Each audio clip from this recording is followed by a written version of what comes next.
Dear students, in the last session, that is session 9,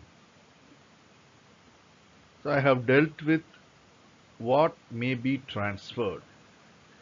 So first of all, I have said what are all the properties that may be transferred. That is under section 6, it has been stated property of any kind may be transferred except as otherwise provided. So under section 6, they have stipulated 9 types of properties that cannot be transferred. So that I have told you what are all the 9 types that now you can see in the slide, in this slide, for refreshing for a memory. And I have said about all the 9 types, and I have explained in detail about the first 4 things, starting from class A up to class D. So the first one is perceptionis, then the right to re-entry, easement, service norm. See, these 4 things I have explained in detail to you. I hope you have seen the video and you would have understood the principles in that. And in this session, so we are going to see the balance 5 properties. That is under class DD, the right to future maintenance, and class E, mere right to sue, and class F, public office, class G, stipend and pensions, and class H, unlawful transfer. Dear students, நம்ம போன செஷன்ல வந்து என்ன வகையான சொத்துக்களை உரிமை மாற்றம் செய்ய முடியும், எவ்வகையான சொத்துக்களை உரிமை மாற்றம் செய்ய முடியும் அப்படிங்கிறத பார்த்தோம். அதில் வந்து இன்ட்ரோடக்ஷன், அதாவது சட்டப்பிரிவு 6ல் அனைத்து வகையான சொத்துக்களும் உரிமை மாற்றம் செய்ய முடியும், இதன் கீழே விரிவாக குறிப்பிட்டுள்ளதை தவிர்த்து அப்படின்னு பார்த்தோம்.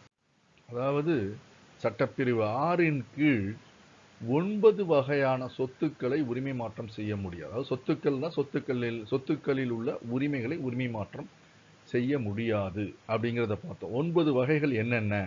எதிர்நோக்கு இறங்குரிமை, மீண்டும் உட்புகுதல் அல்லது உடைமை மீட்புரிமை, வசதி உரிமை, சேவை இனாம், எதிர்கால வாழ்க்கை பொருளுதவி, அதுக்கப்புறம் வந்து வெறும் வழக்கிடும் உரிமை, பொது பதவி, படித்தொகை இல்லை உதவித்தொகை, ஓய்வூதியம், அதுக்கப்புறம் வந்து அன்லாஃபுல் ட்ரான்ஸ்ஃபர். ஸோ இந்த 9 வகைகள்ங்கிறத பற்றி 9 வகைகளை சொன்னேன். பட் அதில் வந்து குறிப்பாக இந்த முதல்ல உள்ள 4 வகைகளை மட்டும் விரிவாக பார்த்தோம் போன கிளாஸில், போன செஷனில், செஷன் 9ல். அதாவது எதிர்நோக்கு இறங்குரிமைனா என்ன, அதில் உள்ள கேஸ் லாஸ்லாம் பார்த்தோம். அதுக்கப்புறம் உடைமை மீட்புரிமை, அதில் வழக்கு பார்த்தோம். வாகுரான் வர்சஸ் ரங்கையங்கார்ங்கிற வழக்கு பார்த்தோம். அதுக்கப்புறம் வசதி உரிமையை பற்றி பார்த்தோம். அப்போ சேவை இனாம், சர்வீஸ் இனாம்னா சேவை இனாம், அதில் வந்து உள்ள வழக்கு ஸ்ரீ வேணுகோபாலா வர்சஸ் ஆஞ்சநேயலு, இந்த ஸ்வஸ்தி வாசக சர்வீஸ் இனாம் பற்றி பார்த்தோம். ஸோ இதெல்லாம் தெளிவாக விரிவாக போன கிளாஸில் பார்த்தோம். இப்போ இந்த 9 வகையான சொத்துக்கள் உரிமை வந்து உரிமை மாற்றம் செய்ய முடியாது சட்டப்பிரிவு 6ல் சொல்லி உள்ளபடி அப்படிங்கிறதுக்காக திருப்பி இந்த உங்கள் முன்னாடி இருக்கிற சைடில் திருப்பி ஒரு ஜஸ்ட் ஒரு ரீகேப் மீண்டும் ஞாபகப்படுத்திக் கொள்வதற்காக சொல்லியிருக்கேன். ஸோ இப்போ இந்த கிளாஸில் வந்து நான் இப்போ சொன்ன மாதிரி பாக்கி இருக்கிற இந்த 5 வகையான சொத்துக்கள் உள்ள உரிமையை உரிமை மாற்றம் செய்ய முடியாது அப்படிங்கிறத கொஞ்சம் விரிவாக பார்க்க போகிறோம். கேஸ் லாஸோட எல்லாத்தையும் சேர்த்து பார்க்க போகிறோம். Now, as I just now told you, so we are going to see from class DD onwards the remaining 5 kinds of property that cannot be transferred. That is under class DD, right to future maintenance. So what is meant by right to future maintenance? So class DD was inserted in the year 1929. Before that there was 2 conflicting opinions. That is, say for example, the Madras High Court has took a view that if a decree has been granted in respect of a maintenance, then that can be transferred. So when the right to future maintenance was fixed by the court, by way of a decree, then it can be transferred. So it has been ascertained by the court by way of a decree what is the maintenance payable in future. So it is transferable. That was the view taken by the Madras High Court. Whereas the Calcutta High Court has taken a view saying that no. So whether it has been fixed or decreed, or decree has been passed fixing a maintenance payable to the wife or a widow, whoever may be, still it cannot be transferred. That is, future maintenance cannot be transferred. So there are two conflicting opinions among the high courts. That is Madras High Court and the Calcutta High Court. Then this was settled down by way of a legislative amendment. In the year 1929, an amendment was made by which this right to future maintenance was inserted under section 6 clause DD. So under section 6, under various clauses, they have said those things cannot be transferred. That is, property of any kind may be transferred except as specified under section 6. So this was also specified by way of amendment, insertion by way of amendment. So now after 1929 amendment, it was made clear that right to get a future maintenance cannot be transferred. Suppose, say for example, under a decree, a maintenance was fixed for a widow which is payable monthly by her husband brother. Thus in those days, the husband's brother will have the right or have the obligations to pay the maintenance for the widow, because prior to 1956 the position is that lady widow will have only a reversionary interest, that is limited interest. So after her death it will revert back to the male members of the husband, means the brother of the husband will get the property. So naturally in those days the obligation is cast upon the brother of the husband to maintain the widow, that is his brother's husband, wife, widow. So he has to pay monthly maintenance. So there was an arrears for 2 years. So then what that lady has done, she has transferred his right to that past arrears of maintenance, that is arrears of maintenance for 2 years, and for 1 year maintenance in future. So altogether for 3 years. 2 years is the past maintenance and 1 year future maintenance has been transferred. Then the court said, so insofar as the past maintenance, that is arrears, is concerned, the transfer is valid. But insofar as the future maintenance is concerned, it is hit by clause DD of section 6. So it is not transferred. Future maintenance cannot be transferred. So this was made clear. The next thing which you are going to see is mere right to sue under clause E. What is meant by a mere right? Mere right is bare, nothing more. So the word mere in the right to sue is have a significant value. So it implies, it refers that the transferee, the person to whom the right is going to be transferred, who is called as a transferee, he has not acquired any interest.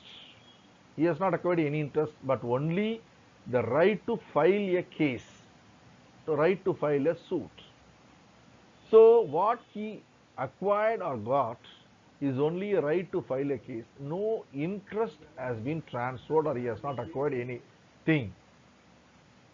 So what the right he has acquired is to filing of a case. So I can give you an example. So right to file a case for damages in case of a tortious liability or for a tort committed by a person. So a person has committed a tortious act by which he is liable to pay damages. So the person who sustained the damages is entitled to recover the damages by a filing of a suit. So that right to file a suit. So if that action to file a suit for damages, that action to be taken, that is called mere right to sue. So that cannot be transferred. Likewise, in respect of breach of a contract, there is a contract or agreement for a particular thing. So it stipulates certain terms and conditions. In case of breach, the concerned person is entitled for damages, etc. So in case of breach, to recover those damages, the person who is entitled to those damages can file, or who is affected by way of a breach of the contract is entitled to recover the damages for the breach that has been committed. So he has to take action by filing of a suit. So that right to file the suit, that bare meaning, uh, that is bare right to file a case, that cannot be transferred. So this has been explained in the following cases. So in the first case instant, United India F&G Insurance Company Limited versus P Transport Carriers. Here, the facts of this case is this: a person A consigned goods through a transferor, that is a transporter, that is a carriers.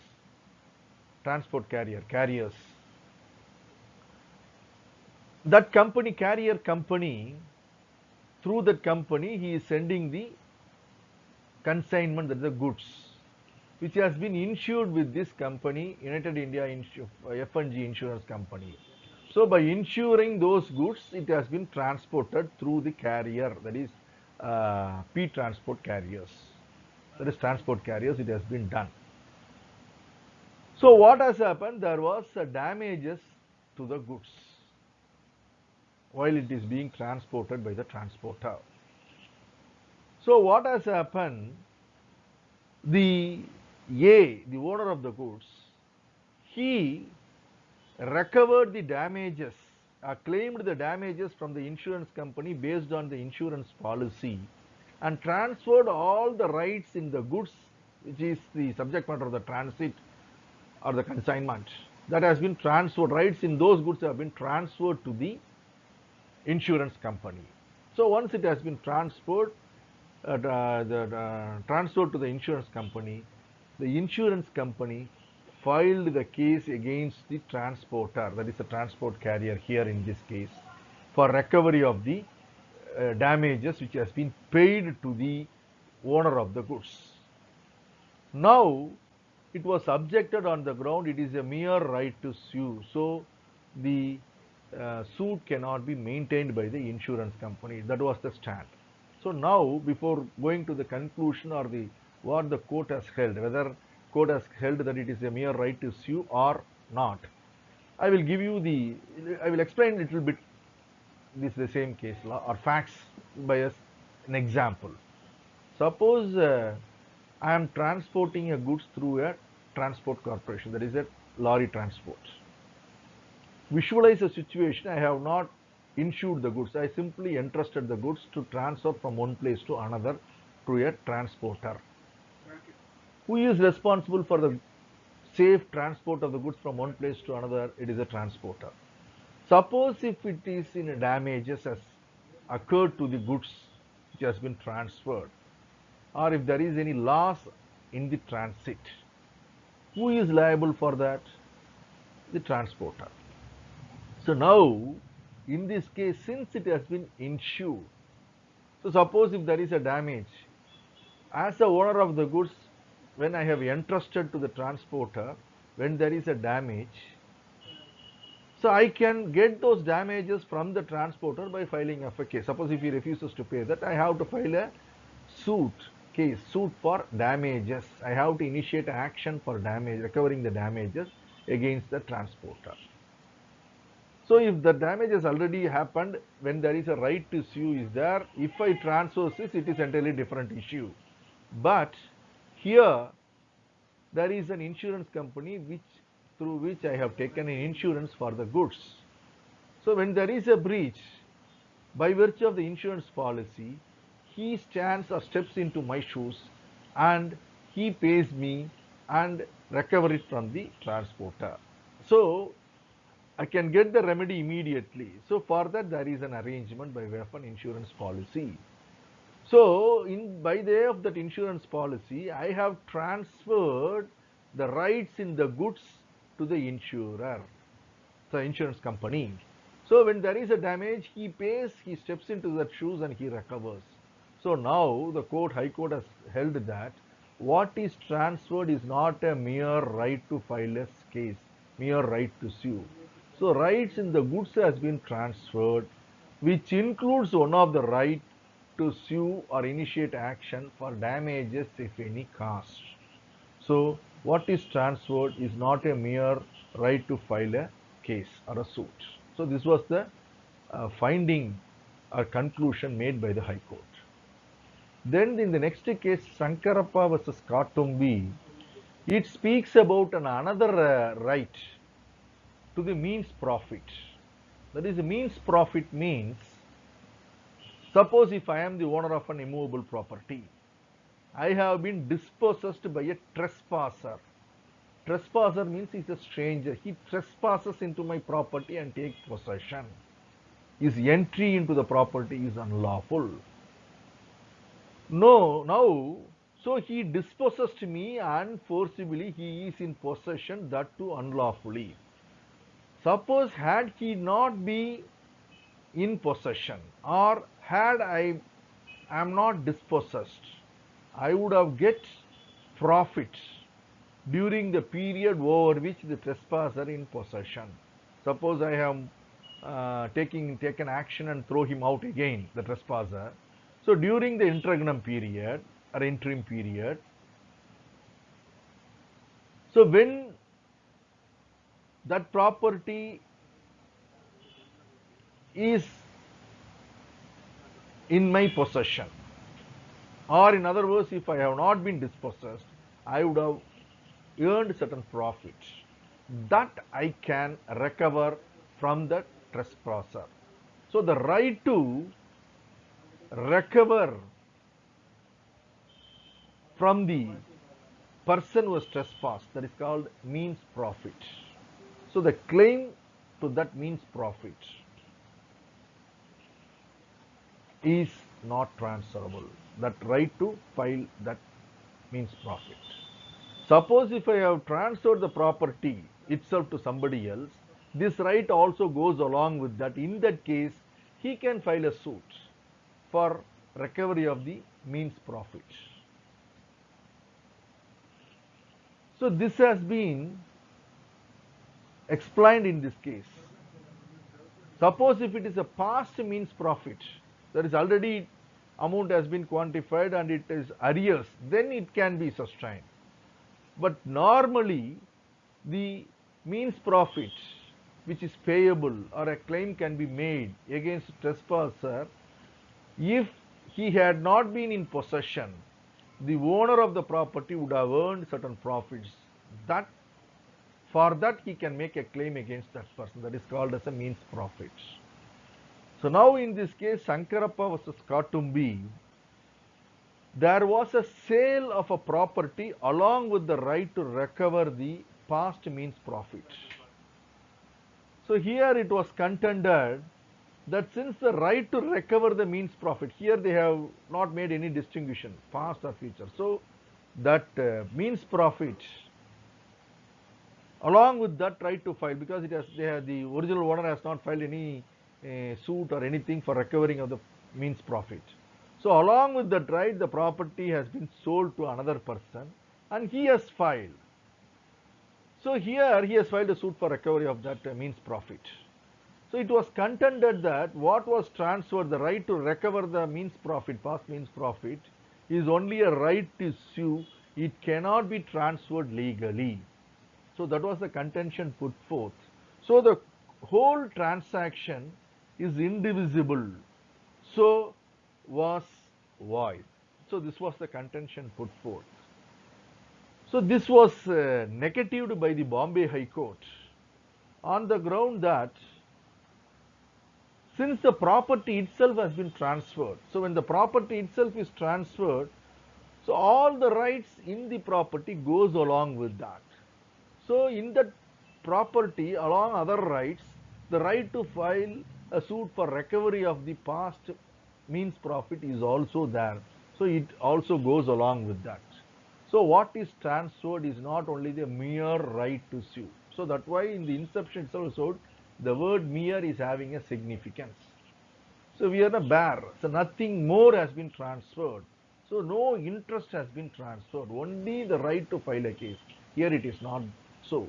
So only the right to file a case for recovering the means profit has not been transferred. The entire property rights in the property has been transferred. This is the property has been sold. So it is not a mere right to sue which has been transferred. Then in the other two cases, a distinction was made between the bare right to sue or mere right to sue and actionable claim. So I already have given you in the definition what is meant by actionable claim. So in respect of an actionable claim, there can be or a claim can be made or can be recovered only by an action in a civil court. That means you have to file a suit and get the claim recovered as far as the actionable claim is concerned. So there also it is an action in a civil court through which a claim can be recovered. So I have already told you actionable claim is one of a specific transfers. 6 types of transfers I have told you: sale, mortgage, lease, gift, exchange, and actionable claim. So actionable claim is a transferable one. So here what we are studying is under section 6, property of any kind may be transferred except as provided. So in this, mere right to sue cannot be transferred. So in the actionable claim it is transferable. So actionable claim means an action by which a claim can be recovered. Action in a civil court by which a claim can be recovered. It is called, in short, is called as an actionable claim. So now there must be a difference or distinction between a mere right to sue and an actionable claim. So how it has to be ascertained or can be considered, or what is the difference between the two things?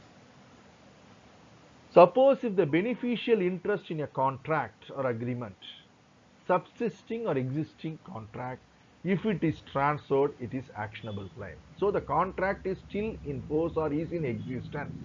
So interest, beneficial interest in that contract, if it is transferred when it is subsisting or existing, then it is an actionable claim and it can be assigned, transferred. Suppose after the breach, if it has been transferred, so next there is a breach of a contract. So naturally when there is a breach of a contract, there can be an action for damages. So that action initiated for the breach of the contract or after the breach of the contract, it is mere right to sue or a bare right to sue. So that cannot be transferred. So in short or in simple, so when the contract is subsisting and the beneficial in the interest in the contract, if it is transferred, it is actionable claim and it can be transferred, it is assignable. Suppose that contract, there is a breach of a contract has been breached. So after breach, there is a consequential claim for damages. Damages can be claimed. So there is a breach of the contract has been breached. So now the person who is entitled to claim damages, he has to file a suit for damages. So that is what is subsisting is only a right to file a suit or right to sue. That alone is exist. Contract is no more in existence. There is no subsisting contract. So that is mere right to sue. So that cannot be transferred. So in the first case, Jafar Meher Ali versus Budge Jute Mills Company Limited.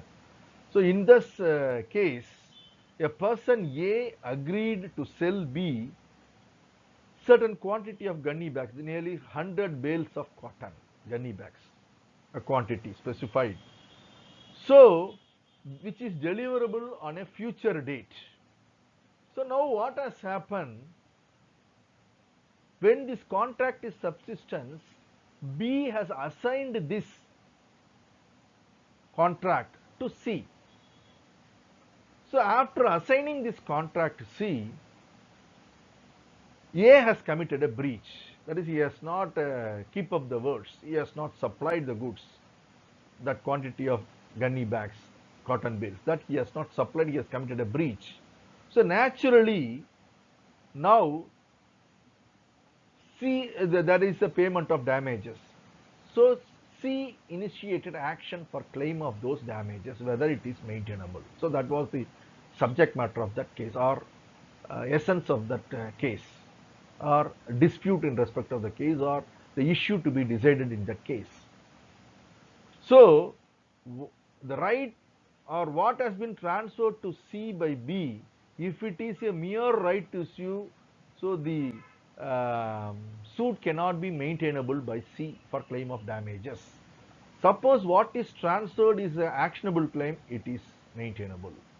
So now, when B has transferred it to C, after entering into the contract, when the contract is in force, before the breach could happen, it has been transferred. So what is transferred is beneficial interest in the contract has been transferred to C. So it is actionable claim, and what is transferred is not a mere right to sue. So C can maintain the suit and recover the damages. So this is the thing. But in the next case, Hirachand versus Nemchand, in that case, what has happened? The assignment transfer was made after the breach of the contract. So once after breach of the contract, if anything has been transferred, what is transferred is only a mere right to sue. So once the breach has been committed, what is subsisting is only the right to file a case. So after breach, if anything has been transferred, what can be transferred is only the right to file a case for damages, right to sue for damages. So when that is so, it is only a mere right to sue that cannot be transferred as specified under section 6 clause E. So it cannot be transferred. So they have made it clear in that case law, Hirachand versus Nemchand. And the next thing is the difference between the three things. One is, just now I told you what is the mere right to sue. Another thing is the subject matter of the suit. So that is what I am just now told you about this actionable claim. Not actionable claim. Now I am going to explain you. That is after initiation of the suit, after filing of a case. Third one is fruits of the decree, after obtaining a decree. What is the difference between the three things? So mere right to sue, subject matter of the suit, and fruits of the decree. So mere right to sue.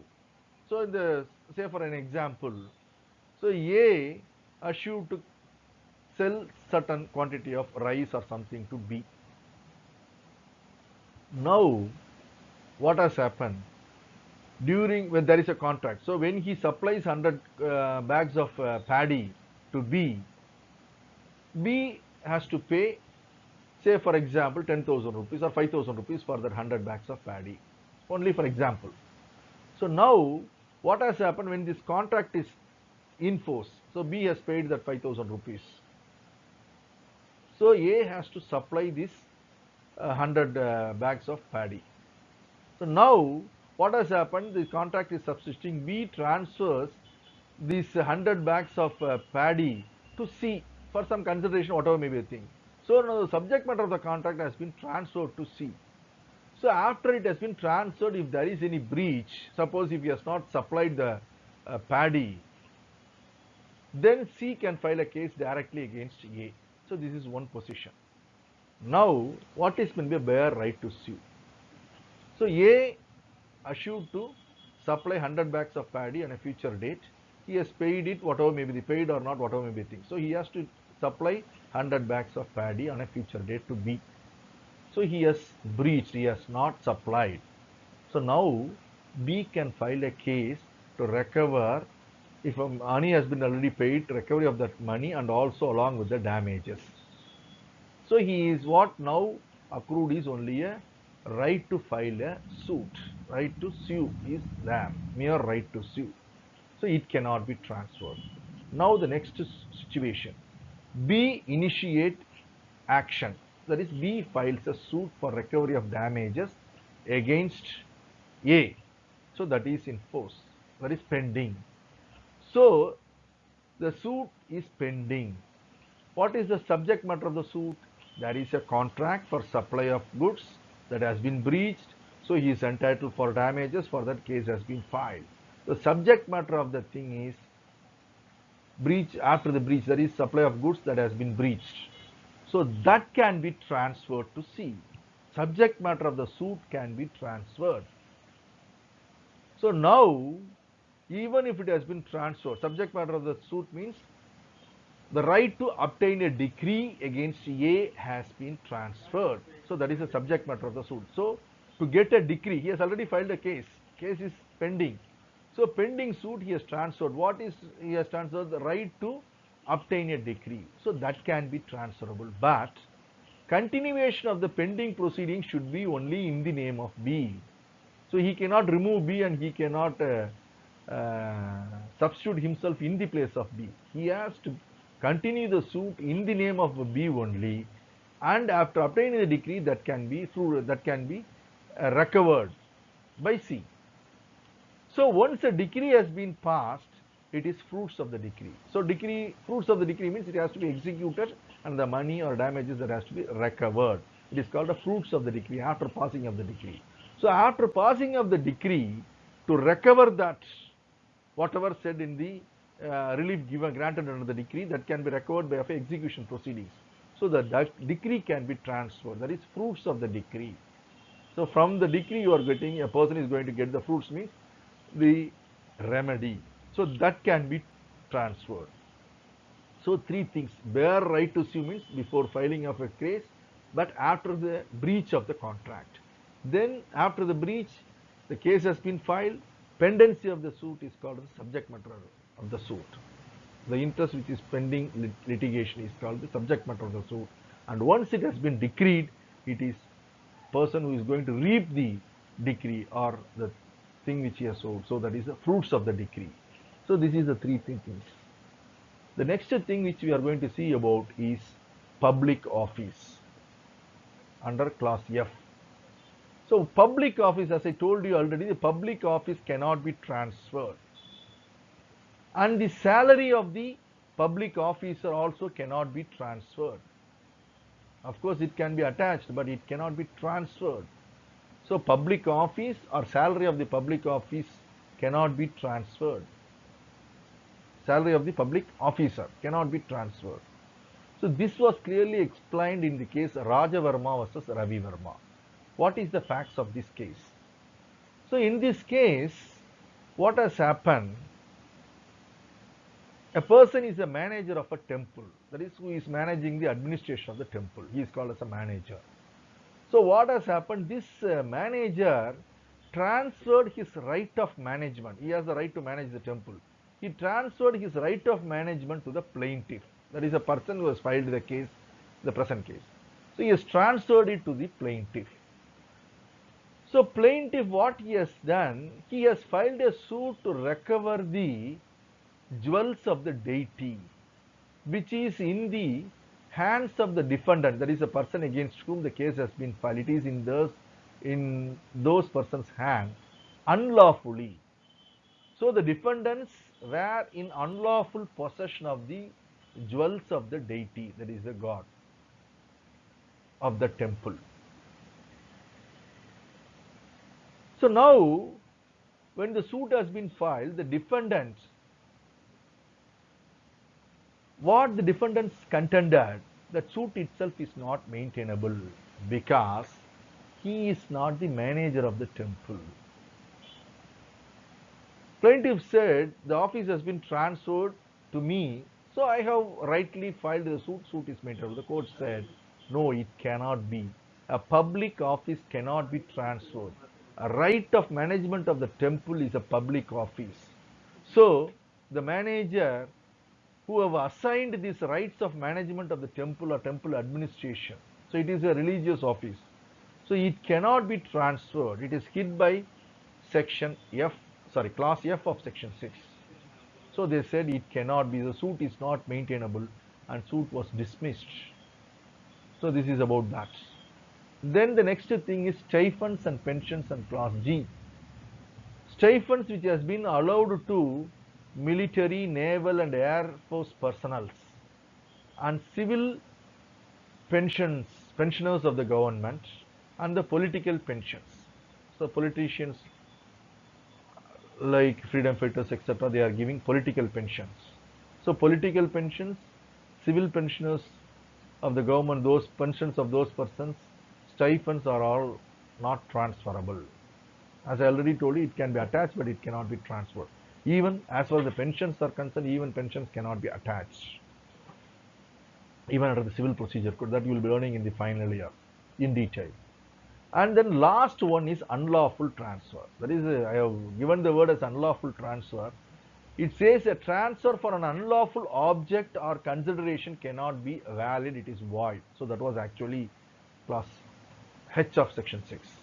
So when there is a transfer with an unlawful object or a consideration, it is not valid. So that's why in short I have referred as unlawful transfer.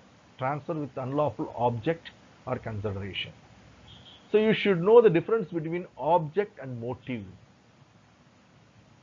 So in Gumna versus Ramachandra, in that case, it speaks about the future cohabitation, that is illicit cohabitation. Suppose if a person compels a woman to have a cohabitation, illicit cohabitation. Illicit means which is not legal.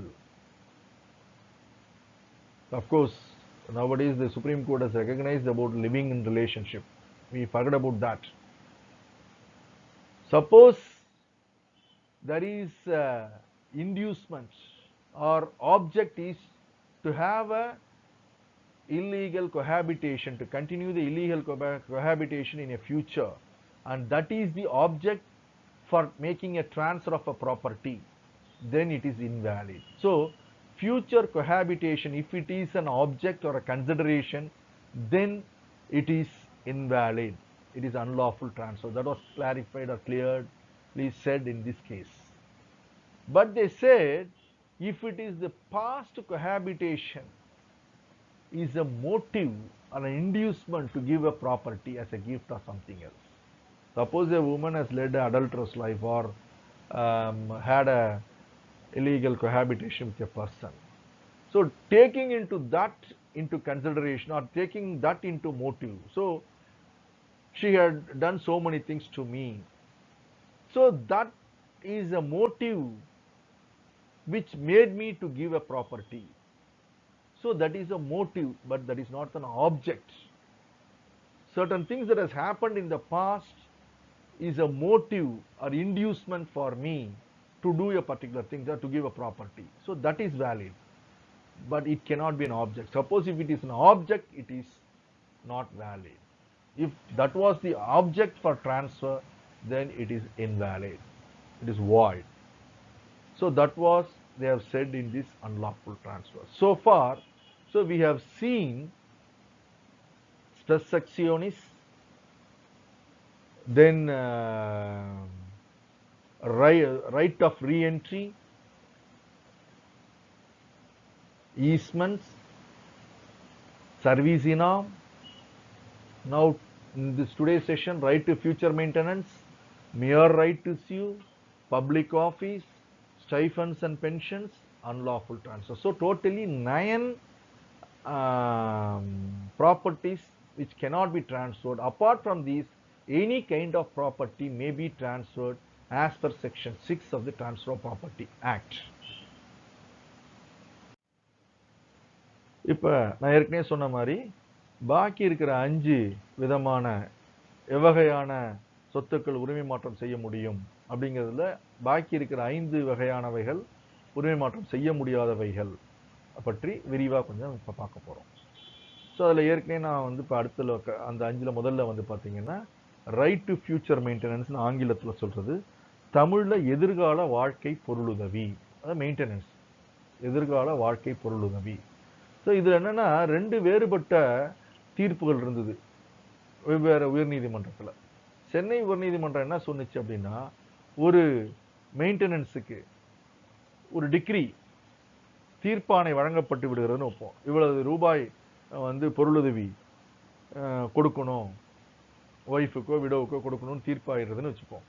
அந்த தீர்ப்பாணை வந்ததுக்கு அப்புறம் என்னன்னா எதிர்காலத்தில் அந்த வாழ்க்கை பொருளுதவியை கொடுத்துக்கிட்டே இருக்கும். அப்படி தீர்ப்பாணை பிறப்பிக்கப்பட்டு விட்டால்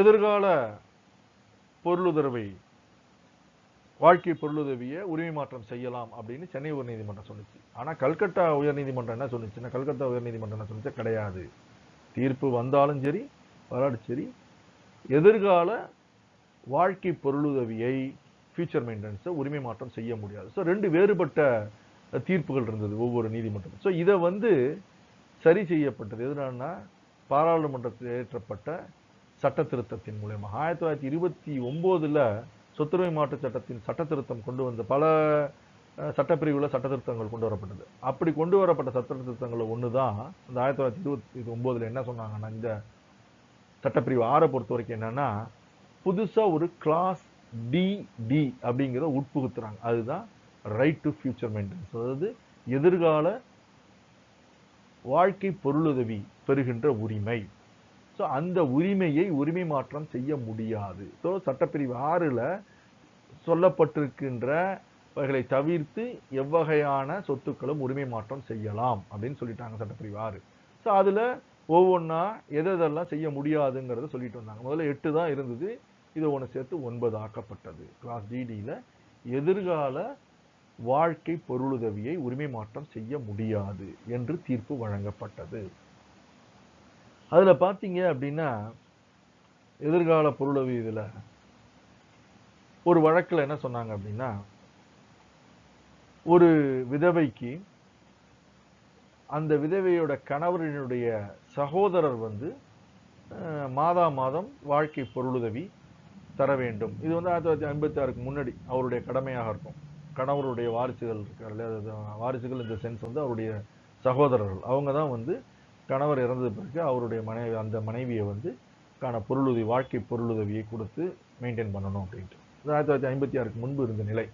இந்த வழக்கில் அது மாதிரி இருக்கும்போது அவங்க என்ன சொல்றாங்க அப்படின்னா, அந்த தீர்ப்பு வழங்கப்பட்டு வாழ்க்கை பொருளுதவி மாதா மாதம் கொடுக்கணும்னு இருக்கு. ஸோ அதுல 2 வருடமா கொடுக்கவே இல்லை. ஸோ அந்த அரியர்ஸுக்கு வந்து சேர்ந்தடை வாழ்க்கை பொருளுதவி அப்படிம்பாங்க. மெயின்டெனன்ஸ், வாழ்க்கை பொருளுதவினா மெயின்டெனன்ஸ், ஃபியூச்சர் மெயின்டெனன்ஸ். வாழ்க்கை பொருளுதவி அப்படின்னா மெயின்டெனன்ஸ், வாழ்க்கை நடத்துவதற்கான பொருளுதவி, ஃபினான்ஷியல் மணி, அதனால மெயின்டெனன்ஸ். மெயின்டைன் ஹர்செல்ஃப், மெயின்டைன் பண்ணிருக்கு, தன்னை பராமரித்துக் கொள்வது, அதனால வாழ்க்கை பொருளுதவி அப்படின்னு பேர். ஸோ இதில் வந்து 2 வருஷமா கொடுக்கலன்னா அது பாஸ்ட், ஃபியூச்சர் கிடையாது, பாஸ்ட், ஏற்கனவே அரியர் ஆகிப்போச்சு. ஸோ அதுக்கு வந்து சேர்ந்தடை வாழ்க்கை பொருளுதவி. சேர்ந்தடைனா கண்டிப்பாக சேர்ந்து அடைய வேண்டியது, அதை வந்து யாரும் இப்போ இல்லைன்னு சொல்ல முடியாது. ஏற்கனவே இப்போ மாதம் 5000 ரூபா கொடுக்கணும் அப்படின்னா ஒரு 6 மாதம் கொடுக்கலன்னா அந்த 6 மாதம் கட்டாயமாக கொடுத்தாக வேண்டும். இதுக்கு எதிர்காலத்தில் வரும்போது எது வேணாலும் நடக்கலாம். சப்போஸ் ஒருத்தர் விதவை இருக்காங்க, மறுமணம் செய்து கொண்டால் மெயின்டெனன்ஸ் கிடையாது, அதாவது வாழ்க்கை பொருளுதவி கிடையாதுங்கிறாங்க. ஸோ இன்னைய தேதி வரைக்கும் மறுமணம் செய்து கொள்ளாமல் இருக்காங்க. அப்போ 6 மாதம்னா இது கண்டிப்பாக கொடுத்து தான் ஆகணும். இதுக்கப்புறம் வரும்பொழுது எது வேணாலும் நடக்கலாம். ஸோ அது வந்து நடக்குமா நடக்கலாம்னு தெரியாது. ஸோ அப்போ வந்து அதை உரிமை மாற்றம் செய்யப்படும். இது வந்து சேர்ந்தடை கண்டிப்பாக வந்து, இது எதிர்கால பொருளுதவி கிடையாது, வாழ்க்கை பொருளுதவி கிடையாது. ஸோ சேர்ந்து, அதனால அதுக்கு என்ன சொல்றாங்கன்னா, ஆல்ரெடி அரியர்ஸ் ஆகிப்போகுது, அதுக்கு சேர்ந்தடை வாழ்க்கை பொருளுதவிங்கிறாங்க. ஸோ கண்டிப்பாக அவர் கிடைக்கக்கூடியது. ஸோ 2 வருடமாக கொடுக்கல.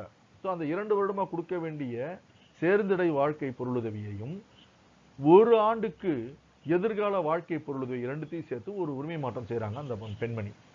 ஸோ இது செல்லுமா அப்படின்னு சொன்னா கோர்ட் சொல்லிடுச்சு, செல்லாது.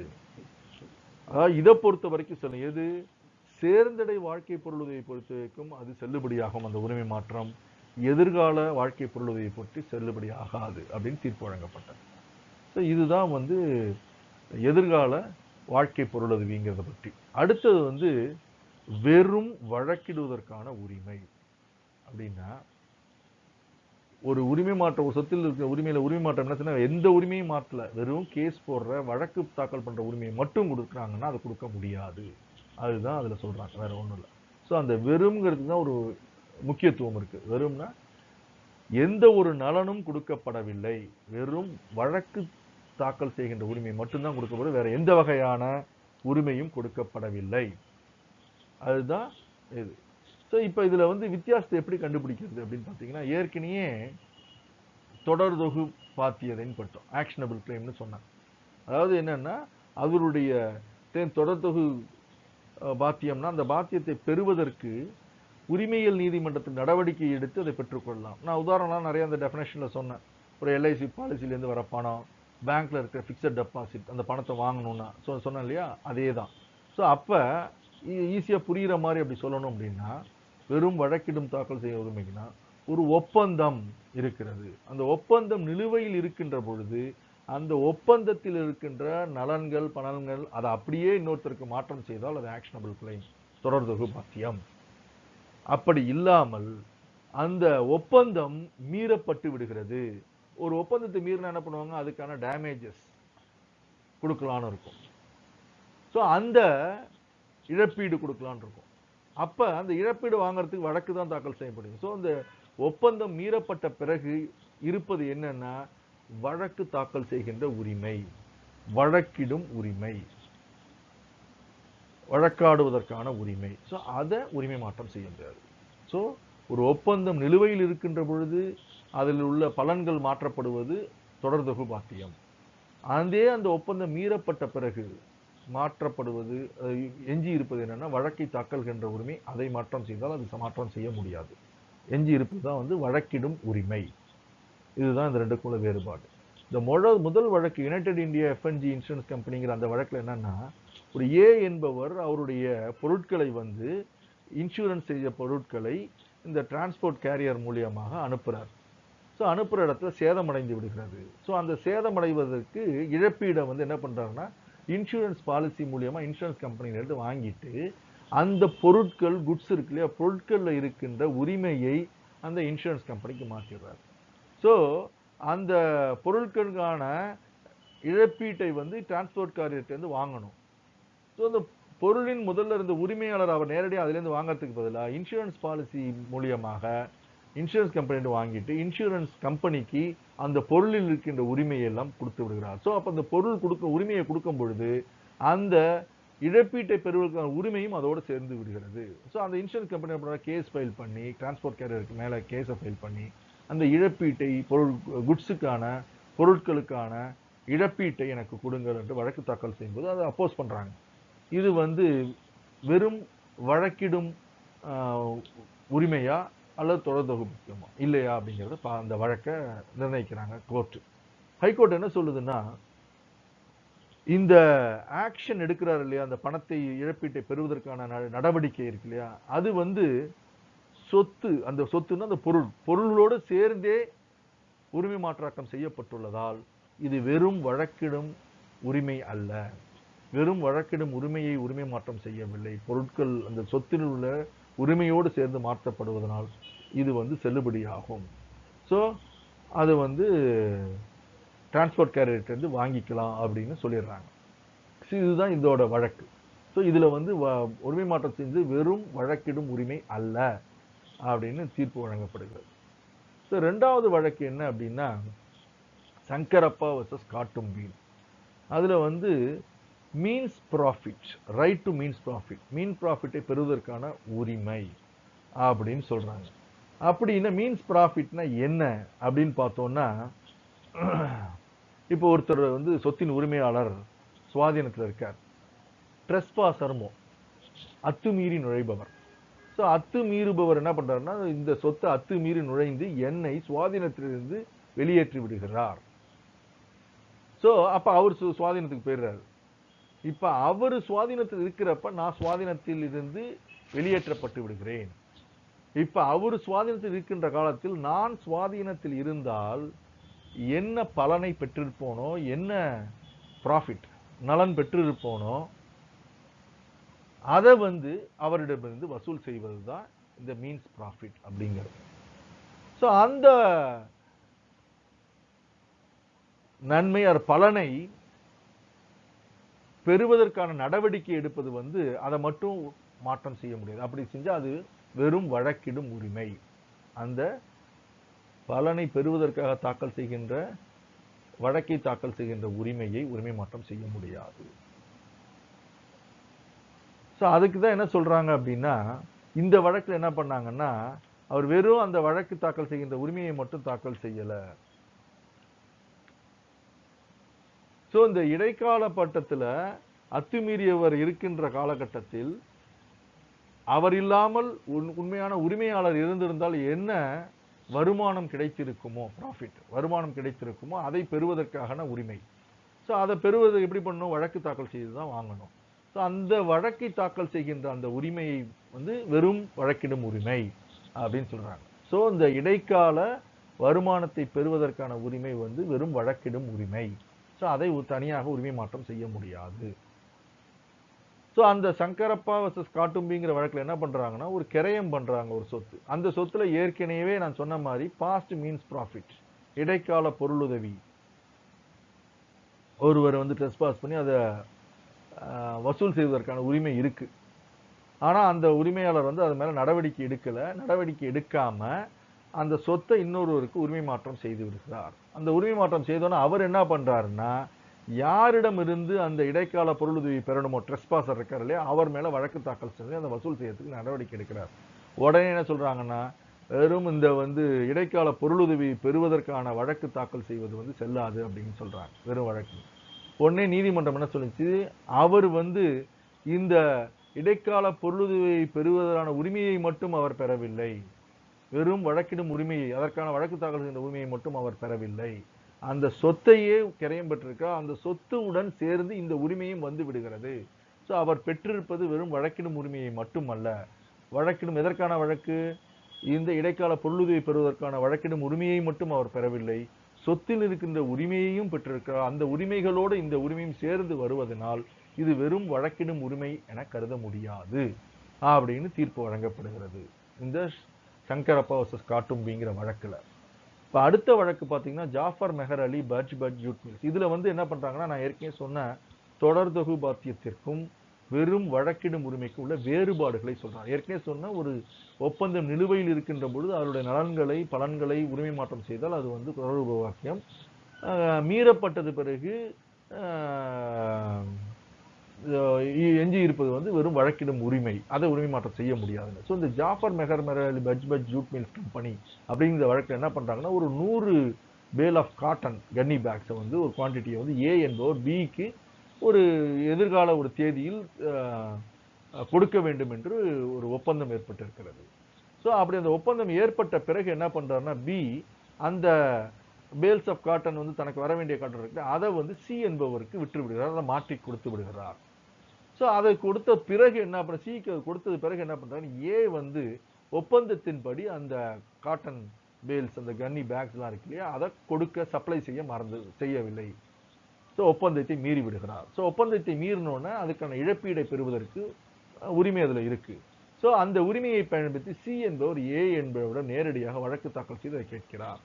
ஸோ இப்ப நீதிமன்றத்தில் எழுகின்ற வினா என்ன அப்படின்னா, இந்த சி பெற்றிருப்பது, பியிடம் இருந்து சி பெற்றிருப்பது தொடர் தொகுபாத்தியமா அல்லது வெறும் வழக்கிடும் உரிமையா அப்படின்னு பார்க்கும் பொழுது, இந்த ஒப்பந்தம் மீறுவதற்கு முன்பு அல்லது ஒப்பந்தம் நிலுவையில் இருக்கின்ற பொழுது சி அந்த ஒப்பந்தத்தில் இருக்கின்ற நலன்கள் பலன்களை உரிமை மாற்றம் பெற்று விடுகிறார். ஸோ எல்லா உரிமையும் அதோட வந்துருச்சு. ஸோ அப்ப அந்த சொத்து எல்லா உரிமையும் செல்லும் பொழுது வழக்கு தாக்கல் சென்ற உரிமையும் சேர்ந்து சென்றடைகிறது. வெறும் வழக்கிடும் உரிமை மற்றும் அவரிடம் செல்லவில்லை. ஸோ அதனால இது வெறும் வழக்கிடும் உரிமை அல்ல. ஸோ அதனால் சி என்பவர் ஏயின் மேல் வழக்கை நிலைநிறுத்தி இழப்பீட்டை பெற்றுக்கொள்ளலாம் என்று தீர்ப்பு வழங்கப்படுகிறது. இதுக்கு நேர் எதிர்மாறு தான் அடுத்த வழக்கு ஹிராச்சந்த் நேம்சந்த். அந்த வழக்கில் என்ன பண்றாங்கன்னா, அந்த உரிமை மாற்றம் ஏற்படுவது எப்ப ஏற்படுதுன்னா, ஒப்பந்தம் மீறப்பட்ட பிறகு. ஸோ ஒன்ஸ் ஒரு ஒப்பந்தம் மீறப்பட்டு விடுகிறதுனால் என்ன பாக்கி இருக்குன்னா, இழப்பீட்டை பெறுவதற்கான நடவடிக்கை எடுப்பது மட்டும்தான் எஞ்சி இருக்கிறது. ஸோ இழப்பீட்டை பெறுவதற்கான நடவடிக்கை அப்படின்னா வழக்கிடும் உரிமை. ஸோ வெறும் வழக்கிடும் உரிமை தான் இருக்கு, அந்த இழப்பீட்டை பெறுவதற்கான வழக்கிடும் உரிமை. ஸோ அப்ப உரிமை மாற்றம் செய்யும் பொழுது வெறும் வழக்கிடும் உரிமையை தான் உரிமை மாற்றம் செய்ய முடியும், அப்படி செய்கின்ற உரிமை மாற்றம் செல்லாது என்று அந்த வழக்கில் சொல்லப்பட்டிருக்கிறது. அடுத்தது பாத்தீங்கன்னா பப்ளிக் ஆபீஸ், பொது பதவி. ஸோ பொது பதவியோ அல்ல பொது பதவியில் இருப்பவருடைய சம்பளம் ஊதியத்தையோ உரிமை மாற்றம் செய்ய முடியாது என்று F6F சொல்லுது. இதை வந்து ராஜவர்மா வர்சஸ் ரவிவர்மாங்கிற வழக்குல தெளிவா விளக்கமா சொல்றாங்க. என்ன சொல்றாங்க, அந்த வழக்கோட சாராம்சம் என்ன அப்படின்னு பாத்தீங்கன்னா, அந்த வழக்குல வந்து ஒரு கோயிலை நிர்வகிக்கின்ற மேலாளர், கோயிலின் நிர்வாகத்தை செய்கின்ற மேலாளர் ஒருவர் அந்த கோயிலை நிர்வகிக்கின்ற உரிமையை வாதியிடம் உரிமை மாற்றம் செய்கிறார். இந்த வாதினா இந்த வழக்கை தாக்கல் செய்தவர். ஸோ அந்த வாதி என்ன பண்றாருன்னா, எதுக்காக வழக்கு தாக்கல் பண்றாருன்னா, கோயில் நகைகள், அதாவது கடவுளின் நகைகள் நகைகள் வந்து சட்டத்திற்கு புறம்பாக பிரதிவாதியின் கையில் இருக்கிறது. ஸோ பிரதிவாதியின் கையில் இருக்கின்ற சட்டத்துக்கு புறம்பாக அவருடைய பொறுப்பில் அவர்கள் வசம் இருக்கின்ற கடவுள் நகைகளை பெறுவதற்காக நடவடிக்கை எடுக்கிறார், வழக்கு தாக்கல் செய்கிறார். ஸோ அப்படி வழக்கு தாக்கல் செய்தோன்னா இந்த பிரதிவாதிகள் யார் இந்த கடவுளோட நகைகளை வைத்திருக்கிறாரோ அவர்கள் என்ன பண்றாங்கன்னா, என்ன சொல்றாங்கன்னா, இந்த நகைகளை பெறுவதற்காக இவர்கள் வாதி தாக்கல் செய்த வழக்கு நிலைக்கத்தக்கதல்ல, செல்லாது. ஏனென்றால் இந்த வழக்கை தாக்கல் செய்வதற்கு இவருக்கு எந்த ஒரு முகாந்திரமும் கிடையாது. ஏனென்றால் இவர் மேலாளர் கிடையாது. இவர் தாக்கல் செய்வதற்கு எந்த ஒரு முகாந்திரமும் இல்லை என்று வாதிடப்பட்டது. அப்ப இவர் வாதி என்ன சொல்றாருன்னா, இந்த கோயிலை நிர்வகிக்கின்ற உரிமையை எனக்கு உரிமை மாற்றம் செய்து கொடுக்கப்பட்டுள்ளதால் நான் இந்த வழக்கை நிலைநிறுத்த முடியும், நடத்துவதற்கு முகாந்திரம் இருக்கிறது. ஸோ நீதிமன்றம் என்ன முடிவுக்கு வருது அப்படின்னா, இந்த வாதிக்கு கொடுக்கப்பட்ட அந்த உரிமையானது ஒரு பொது பதவி, பப்ளிக் ஆபீஸ். இது வந்து இந்த பதவி என்னன்னா கோயிலை நிர்வகிக்கின்ற பொறுப்பு அல்ல உரிமை. அது வந்து அந்த மேலாளர் என்பவருக்கு இருக்கிறது. அந்த மேலாளர் என்ற அந்த பதவியில் இருப்பவருக்கு அந்த பதவி வந்து ஒரு சமய பதவி, ஆபீஸ், ரிலீஜியஸ் ஆபீஸ். ஸோ அதை வந்து உரிமை மாற்றம் செய்ய முடியாது, இந்த கிளாஸ் எஃப்ல சொல்லியிருக்கிறபடி. ஸோ அதனால அதை அவர் உரிமை மாற்றம் செய்ய முடியாது. அதனால வாதிக்கு எந்த உரிமையும் கிடைக்கவில்லை. அதனால இந்த வழக்கை அவர் நிலைக்கத்தக்கதல்ல, இந்த வழக்கு நிலைக்கத்தக்கதல்ல, அவர் இந்த வழக்கை நிலைநிறுத்த முடியாது என்று சொல்லி வழக்கு தள்ளுபடி செய்யப்பட்டு விடுகிறது. ஸோ பொது பதவியோ அல்லது பொது பதவியில் இருப்பவருடைய ஊதியத்தையோ உரிமை மாற்றம் செய்ய முடியாது. அடுத்தது வந்து பாத்தீங்கன்னா ஜீல வந்து கிளாஸ் ஜீல படித்தொகை அல்லது உதவித்தொகைன்னு சொன்னேன். ஏற்கனவே சொல்லிட்டேன், மிலிட்டரி, நேவல், ஏர்ஃபோர்ஸ் இதில் உள்ள நபர்களுடைய படித்தொகை, உதவித்தொகை இதில் வந்து உரிமை மாற்றம் செய்ய முடியாது. ஓய்வூதியங்களையும், அதாவது உரிமையியல் ஓய்வூதியதாரர்களின் ஓய்வூதியம், அரசில் பணிபுரிந்த உரிமையியல் ஓய்வூதியதாரர்களின் ஓய்வூதியம், அப்புறம் அரசியல் ஓய்வூதியங்கள், இவைகளையெல்லாம் உரிமை மாற்றம் செய்ய முடியாது. அது பார்த்தோம். அடுத்தது வந்து அன்லாஃபுல் டிரான்ஸ்ஃபர், சட்டத்துக்கு புறம்பான உரிமை. அதாவது சட்டத்துக்கு புறம்பான உரிமைனா என்னன்னா, ஒரு உரிமை மாற்றம் வந்து சட்டத்திற்கு புறம்பான நோக்கத்துடன் அல்லது மறுபயனுடன் இருந்தால். அப்ப நோக்கத்துக்கும் எண்ணத்திற்கும் வித்தியாசம் இருக்கு. மோட்டிவ் அப்படின்னு சொல்லல, அதுக்கு வித்தியாசம் இருக்கு. மோட்டிவ் இருந்த வேற.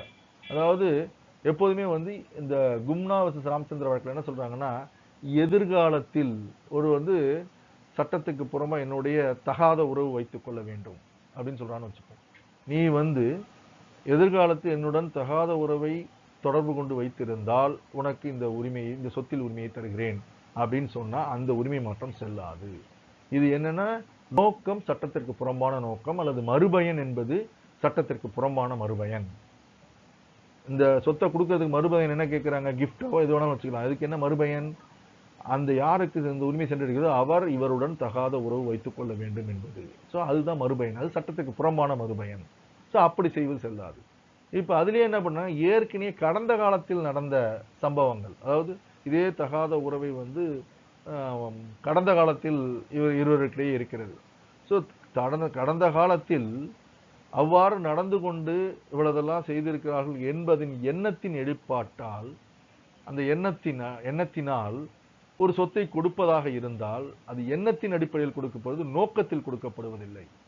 ஸோ எண்ணத்தின் அடிப்படையில் கொடுத்தால் அது வந்து செல்லுபடியும், அது வந்து கொடைய வரும், அதுல வந்து பாதிக்காதுங்கிறாங்க. ஸோ அப்ப கடந்த காலத்தில் ஏற்பட்ட நிகழ்வுகளின் எண்ணத்தின் தூண்டுதலால் ஒரு உரிமை மாற்றம் செய்ததால் அது சட்டப்பிரிவு ஹெச்சுக்கு அடியில் வராது. ஆனா எதிர்காலத்தில் உள்ள நோக்கத்திற்காக இருந்தால், எதிர்காலத்தில் செய்யக்கூடிய தகாத உறவு என்பதை நோக்கமாக இருந்தால், சட்டத்திற்கு புறம்பான நோக்கத்தோடு இருந்தால், சட்டத்திற்கு புறம்பான மறுபயனோடு இருந்தால் அது செல்லாது என்று சொல்கிறார்கள். ஸோ இவ்வாறாக சட்டப்பிரிவு 6 என்ன சொல்லுதுன்னா, எவ்வகையான சொத்துக்களும் உரிமை மாற்றம் செய்யப்படலாம், இந்த சட்டத்துக்கு கீழே கொடுக்கப்பட்டுள்ள விதிவிலக்குகளை தவிர்த்து. ஸோ 9 வகையான சொத்துக்கள் உரிமை மாற்றம் செய்ய முடியாது என்று விதிவிலக்கு அளிக்கப்பட்டு, இதை தவிர்த்து மற்ற வகையான சொத்துக்கள் உரிமை மாற்றம் செய்ய முடியும் என்று சொல்லப்படுகிறது. ஸோ இது எல்லாத்தையும் எல்லாம் படிச்சுட்டு இது பண்ணுங்க. நெக்ஸ்ட் கிளாஸ்ல we will see. Thank you.